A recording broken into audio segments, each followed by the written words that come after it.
I asked ChatGPT to create an elite attacking tactic for Football Manager 2023, and the Web3 AI went on to suggest player roles, team instructions, and mentality for this 4-2-3-1 tactic. I went on to test on this tactic with 3 top teams in Football Manager 2023. I will look at the results that I had. The teams I tested this tactic out with was Chelsea, Bayer Leverkusen 04, and FC Bayern Munich. With Bayern, they won the league easily, scored the most goals. We'll look at the stats soon, but who knew ChatGPT could actually go into create a Football Manager tactic? If you're new to the channel, remember to hit the subscribe button so you can get notified when new tactic videos and tactic tests do come out here on the channel. So let's get into the tactic. So the tactic is a 4-2-3-1 system, but off the bat here, you can see that Patrick Schick went on to score 30 goals in the entire season. We're currently on May 28th in the tactic, and it's a 4-2-3-1 system created by the ChatGPT AI. So I named it FM23 Overload for 4-2-3-1A. So the super keeper was on attack duty, or is on attack duty. You have 2 central defenders that are on ball playing, or they are playing as ball playing defenders. One wing back on attack duty, and the other is a wing back on support duty. The defensive midfielder here is on support duty as well. I opted for a roaming playmaker in support, or let's just say ChatGPT actually opted for a roaming playmaker in support. But let's look at all the players' internal instructions. Goalkeeper, no instructions for him. Wing back on support duty on the right hand side has only the tackle harder instructions. The ball playing defenders don't have any instructions attached to them, and then your wing back on attack duty has just the one instruction, tackle harder. Defensive midfielder on support duty has been asked to tackle harder, take more risks, and tackle harder. And then roaming playmaker on support duty, just the one instruction in tackle harder. Most of the player internal instructions, I went not to attach those, but the player roles were actually selected by the ChatGPT AI. And then the inverted winger on the left hand side is the one player here. Take more risks, run from positions, close down more, and tackle harder.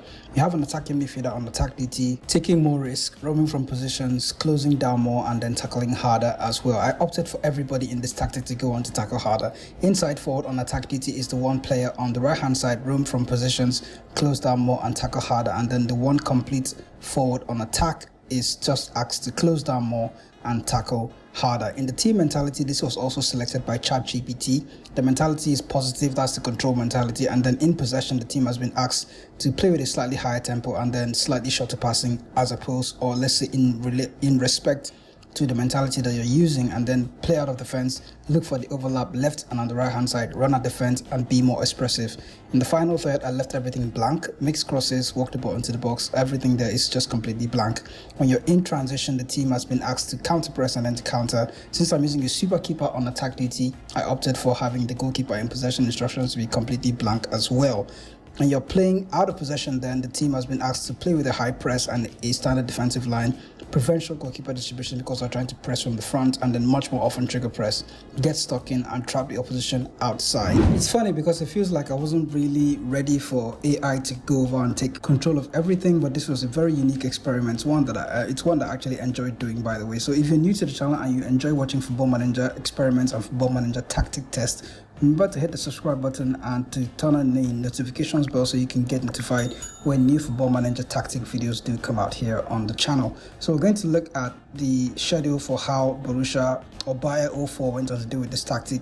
As we noticed that Patrick Schick went on to score 30 goals, 25 in the league, and then the other 5 goals probably came in other competitions. You can see that they lost 5 times in the league. They finished in 5th place, by the way, which to me is not really super outstanding, but they had a good goal difference. And then Bayern were the other team that we tested the tactic with, and then they went on to have 64 plus goal difference. And then looking at the competition stats, as you can see, Bayern and Bayer 04 in this sense, most goals in the league, Bayern 83, Bayer 04 had 70, and then have the most points per game.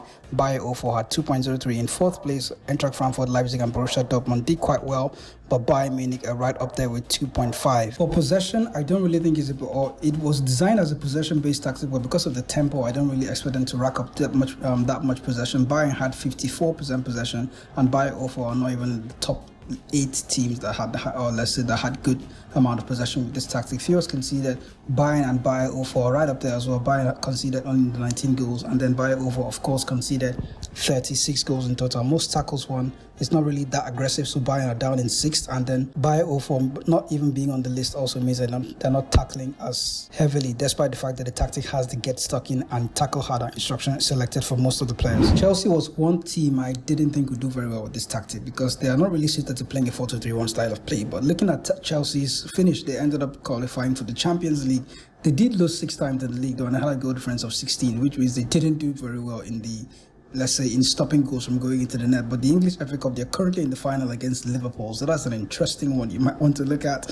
And then looking at the Champions League, they got knocked out in the round of 16 and got knocked out in the 4th round of the Carabao Cup against Liverpool. So Chelsea actually are fond of looking at, or let's say, fond of going out to the big teams, especially Liverpool. And then looking at the team stats in general, Man City had the most goals, but Chelsea were in number 4 with 67 goals in total, so not that many goals. And then they're also in 4th place for most points per game, 1.74, not very good like I expected, or let's say I expected more from Chelsea. But considering that they are a team that are suited to playing with the back 3 system and then 2 attacking midfielders, I don't really think a 4-2-3-1 is well suited to how Chelsea is expected to play. But anyway, I brought them in this test as one of the top teams, and they, let's say they're doing semi-okay. So we're going to see how the game against Liverpool turned out. We'll try and simulate that result as well and not try to interfere with anything, and then we'll get to see the results at the end. But if you did go on to enjoy this tactic, remember to leave a like for this video, and if you're not already subscribed, remember to hit the subscribe button so you can get notified when more Football Manager tactic videos do come out here on the channel. I'll leave a link to ChatGPT in the description down below, and also a link to this tactic if you want to test it out for yourself and see how it goes on to work for your team.